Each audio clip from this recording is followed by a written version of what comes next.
Welcome to our channel पर नए हैं तो प्लीज़ चैनल को सब्सक्राइब करें। इस वीडियो में आपको जो बिहार सचिवालय का टेस्ट सीरीज चल रहा है उसी का ये अगला पार्ट है। देखते हैं क्वेश्चन। पहला क्वेश्चन क्या कर रहा है। पहला क्वेश्चन दिया कि सार्वजनिक पद का अधिकार कैसा अधिकार है, इसके बारे में पूछ रहा है। तो याद रखिएगा, सार्वजनिक पद का अधिकार जो है ये नागरिक अधिकार है। कैसा अधिकार है बाबू? नागरिक अधिकार है। Option B is right answer. अगला क्वेश्चन देखते हैं। अगला क्वेश्चन देख रहा है कि विदेश भेजे जाने वाले विभिन्न संसदीय प्रतिनिधि मंडलों के लिए व्यक्तियों का नामांकन निम्नलिखित में कौन करता है? तो याद रखिएगा, विदेश भेजा जाता है, चाहे सांसद जाए या मंत्री जाए, इनका नामांकन करता है लोकसभा के अध्यक्ष। कौन करता है बाबू? लोकसभा के अध्यक्ष करता है। Right answer option D. अगला क्वेश्चन देखते हैं कि निम्न में से किसे संसद सदस्य न होते हुए भी संसद को संबोधित करने का अधिकार प्राप्त होता है? पूछ रहा है कि संसद का सदस्य नहीं है फिर भी संसद का संबोधन करने का अधिकार है, इसके बारे में पूछ रहा है। तो याद रखिएगा, भारत के अटॉर्नी जनरल जो है वो संसद का सदस्य नहीं होता है, लेकिन संसद में बोल सकता है। ठीक है, अगला क्वेश्चन देखते हैं।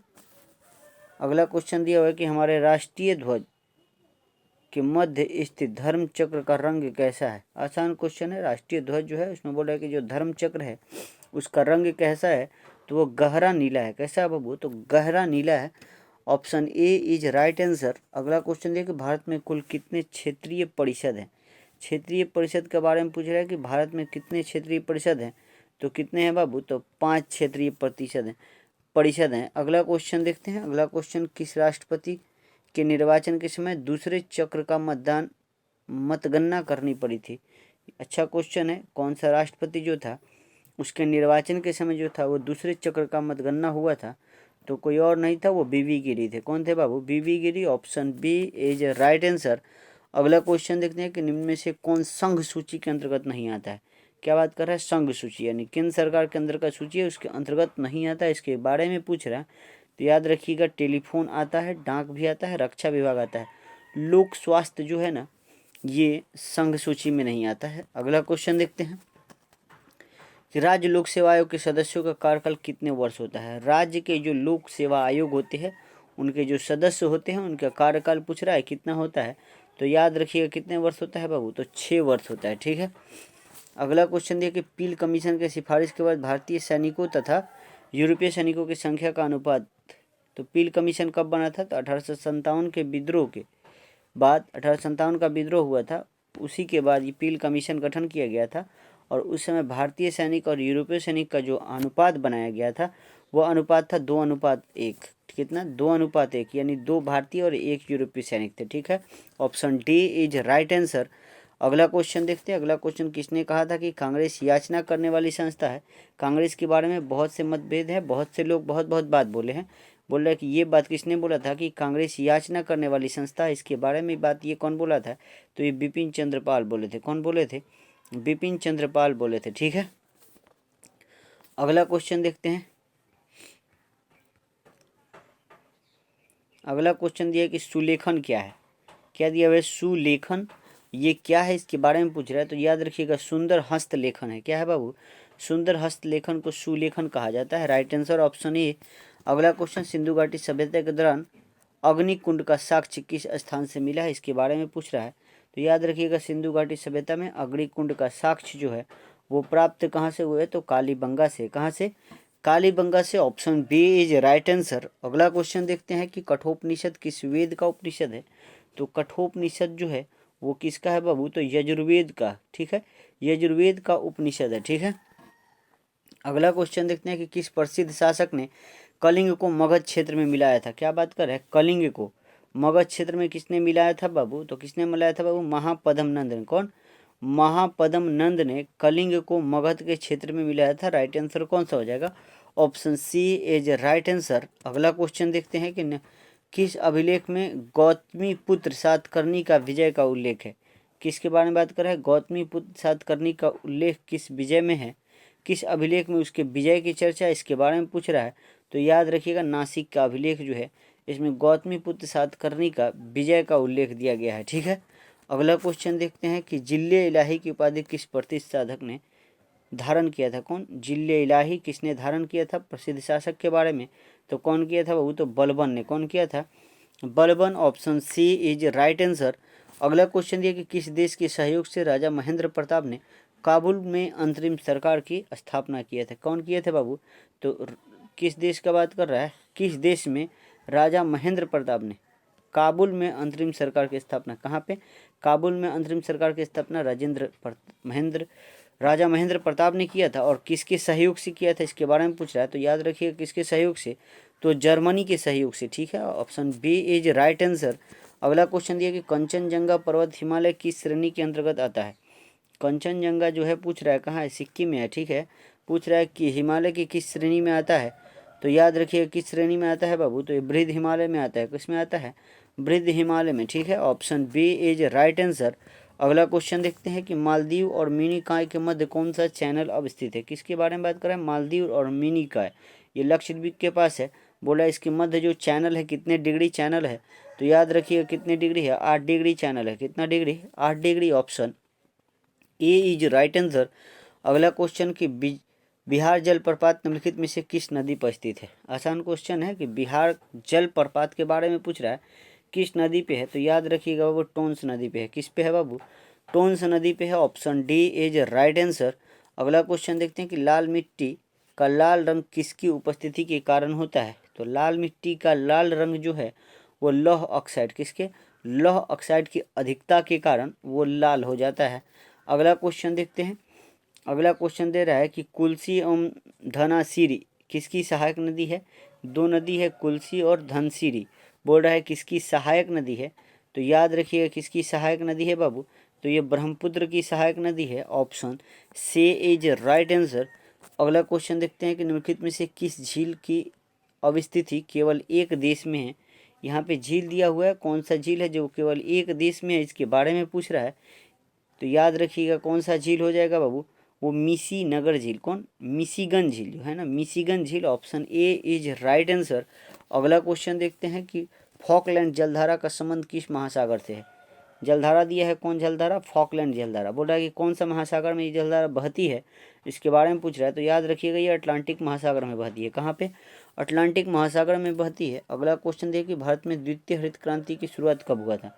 द्वितीय हरित क्रांति की शुरुआत कब हुआ था? बहुत अच्छा क्वेश्चन है, याद रखिएगा 1983-84 में द्वितीय हरित क्रांति की शुरुआत हुआ था। Option C is right answer.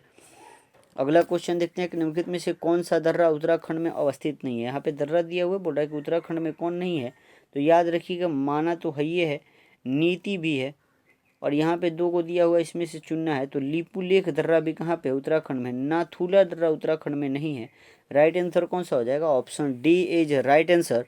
अगला क्वेश्चन दिया कि रिजर्व बैंक ऑफ इंडिया के प्रतीक चिन्ह निम्न में से क्या है?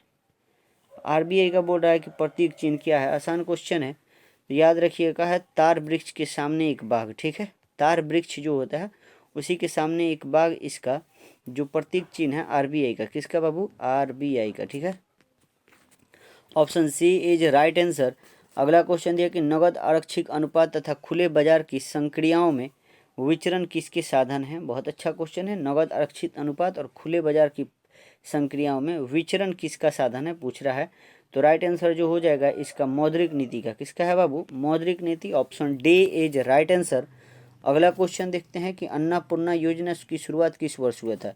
योजना दिया हुआ है, कौन? अन्नपूर्णा योजना। बोल रहा है कि किस वर्ष शुरुआत हुआ था, तो 2000 ईस्वी में। कब बाबू? Option C is right answer, 2000 ईस्वी। अगला क्वेश्चन देखते हैं। अगला क्वेश्चन दिया है कि वाई के अलग समिति का संबंध किससे है? एक समिति का नाम दिया है कि वाई के अलग समिति। पूछ रहा है कि इसका संबंध किससे है, तो याद रखिएगा ये गरीबी से संबंधित है। Option C is right answer. अगला क्वेश्चन देखते हैं किस प्रधानमंत्री के कार्यकाल के दौरान 14 प्रमुख व्यावसायिक बैंकों का राष्ट्रीयकरण हुआ था? बहुत अच्छा क्वेश्चन है। कब? 14 प्रमुख व्यावसायिक बैंकों का राष्ट्रीयकरण किसके कार्यकाल में हुआ था? प्रधानमंत्री के बारे में पूछ रहा है, तो उसमें प्रधानमंत्री इंदिरा गांधी थी। कौन थी बाबू? इंदिरा गांधी थी। Option B is right answer. अगला क्वेश्चन बोला कि प्लानिंग एंड द पुअर पुस्तक का लेखक, पुस्तक दिया है प्लानिंग एंड द पुअर, इस पुस्तक के लेखक कौन है? तो पुस्तक के लेखक कौन है? वी.एस. मिन्हास है। कौन बाबू? वी.एस. मिन्हास।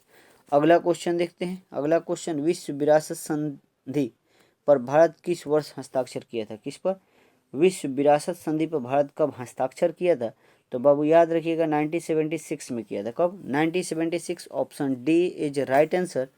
अगला क्वेश्चन है कि निम्न में से किसका संबंध ग्रीन हाउस गैसों के उत्सर्जन में कटौती से होता है। क्या बात कर रहे हैं कि किसका संबंध ग्रीन हाउस गैसों के उत्सर्जन में कटौती से, इसके बारे में पूछ रहा है। तो याद रखिएगा क्योटो प्रोटोकॉल। कौन?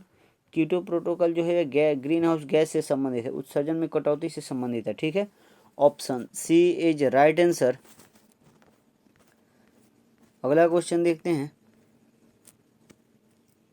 अगला क्वेश्चन देखिए, भारत में गुणवत्तापूर्ण दृष्टिकोण से एक मार्क एक्ट कब लागू किया गया था? कौन सा मार्क?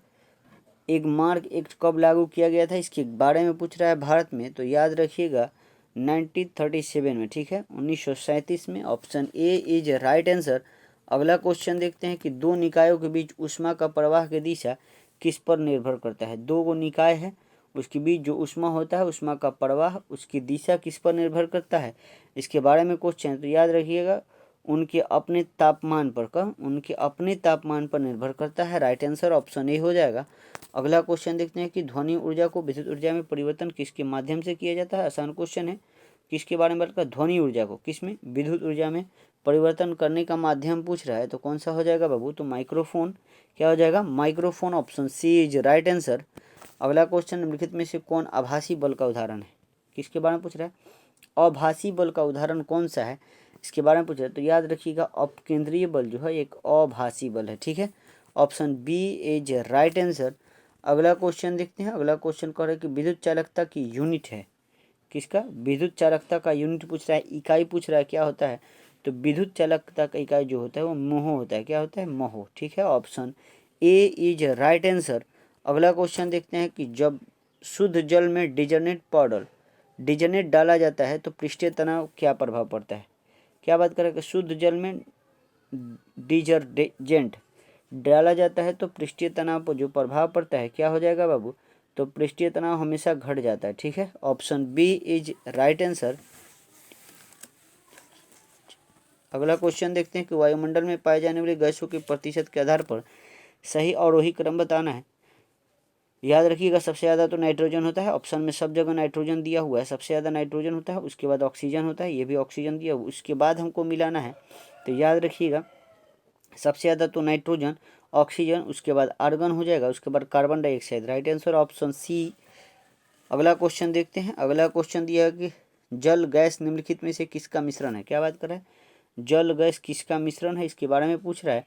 याद रखिएगा कार्बन मोनोऑक्साइड और हाइड्रोजन का। ठीक है, option B is right answer. अगला क्वेश्चन देखते हैं कि रेयन का निर्माण निम्न में से किससे किया जाता है? किसके बारे में? तो रेयन का निर्माण किससे किया जाता है? तब बाबू सेलुलोज से किया जाता है। Option D is right answer. अगला क्वेश्चन दे रेडियो सक्रियता निम्न में से किसका प्रमुख गुण है? किसका गुण है बाबू? तो रेडियो सक्रियता किसका गुण है बाबू? तो ये नाभिक का गुण है। Option A is right answer. अगला क्वेश्चन, वनस्पति घी का औद्योगिक उत्पादन कौन सी विधि का प्रयोग किया जाता है? याद रखिएगा वनस्पति घी में औद्योगिक उत्पादन का जो विधि उपयोग किया जाता है कौन सा विधि? तो अपचयन। कौन? अपचयन। Option B is right answer. अगला क्वेश्चन देखते हैं हम लोग। अगला क्वेश्चन दिया है कि निम्नलिखित में से किस विटामिन का संश्लेषण यकृत द्वारा किया जाता है? विटामिन बोल रहा है, कौन सा विटामिन का संश्लेषण मतलब होता है निर्माण यकृत यानी लीवर द्वारा किया जाता है पूछ रहा है। तो याद रखिएगा विटामिन ए। कौन? विटामिन ए हो जाएगा। अगला क्वेश्चन देखते हैं कि देखिए भ्रूण में अपरापोषिका किस में सहायक होती है? भ्रूण में पूछ रहा है कि अपरापोषिका किस में सहायक होती है, इसके बारे में पूछ रहा है। तो याद रखिएगा उत्सर्जन में। Option C is right answer. अगला क्वेश्चन दिया हुआ है कि सार्वत्रिक रक्तदाता वे लोग हैं जिनका रुधिर वर्ग होता है। रक्तदाता डोनर के बारे में पूछ रहा है, कौन होता है बाबू? तो कौन हो जाएगा? वो हो जाएगा। ठीक है, अगला क्वेश्चन देखते हैं। अगला क्वेश्चन दिया हुआ है कि गुणसूत्रों में होता है। गुणसूत्रों क्रोमोजोम में पूछ रहा है होता है, होते हैं, तो क्या होते हैं बाबू? याद रखिएगा डीएनए तथा प्रोटीन। ठीक है, option C is right answer. आज का अंतिम क्वेश्चन जो दिया हुआ है कि यकृत में एलानाइन यानी अन्य एमिनो अम्ल और ग्लूकोज उत्पन्न करने के लिए पायरुवेट में परिवर्तन हो सकता है, इस अभिक्रिया को क्या कहा जाता है? लीवर में जो होता है एलानाइन ग्लूकोज उत्पन्न करने के लिए पायरुवेट का परिवर्तन हो सकता है, तो इस अभिक्रिया को क्या कहा जाता है इसके बारे में है। तो याद रखिएगा इसको क्या कहा जाता है बाबू?